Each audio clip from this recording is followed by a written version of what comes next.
آپ نے بات کی ہے امریکن ٹرپ کی جس پہ ہم گئے، بلکہ آپ کے سوال سے مجھے یاد آ رہا ہے کہ کچھ حضرات جو یوٹیوب پہ بیٹھ کے باتیں کرتے ہیں ان میں سے ایک کو میں سن رہا تھا اور وہ ایسے بیان کر رہے تھے جیسے وہ خود ٹرمپ کی ساتھ والی کرسی پہ بیٹھے ہوئے تھے. یہ بات ہوئی، انہوں نے یہ کہا، انہوں نے کہا یہ دے دو، ہم نے کہا یہ لے لو، انہوں نے کہا یہ کر دو.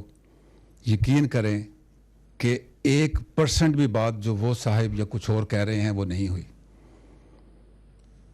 پریزیڈنٹ ٹرمپ، آپ بھی جانتے ہیں ان کو، جو بندہ بہت کھل کے بولتا ہو نا، وہ کوئی ایسی بات نہیں کرتا جو پرائیویٹ میں کہی اور اوپر نہ کہہ رہی ہو. President Trump is a very straightforward leader. He calls a spade a spade. بری بات بھی ہوتی ہے تو وہ منہ پہ کہہ دیتے ہیں اور اچھی بات بھی ہوتی ہے تو وہ منہ پہ کہہ دیتے ہیں. کوئی ایسی بات نہیں ہوئی.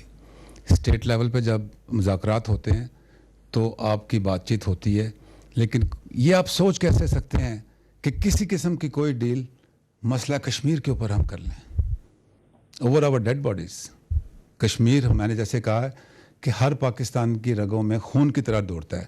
اگر ہم 72 سال سے اس سے پیچھے نہیں ہٹے تو اب ہمیں کیا پرابلم ہے؟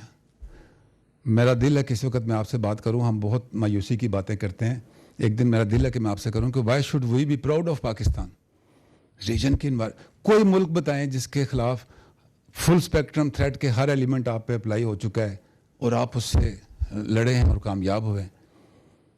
کریں گے کسی دن اس پہ بات. تو بالکل کسی قسم کی کوئی سودے بازی، کوئی کمپرومائز بات ہی نہیں ہوئی. اور جو کشمیر پہ بات ہوئی ہے وہ پریزیڈنٹ ٹرمپ اور پرائم منسٹر جب بیٹھے تھے آپ کے سامنے ہوئی. تو be rest assured, have confidence and trust in your leadership. Kashmir ہمارا ہمیں جان سے قریب ہے، تو انشاءاللہ اس پہ کوئی ایسی بات نہیں ہوگی.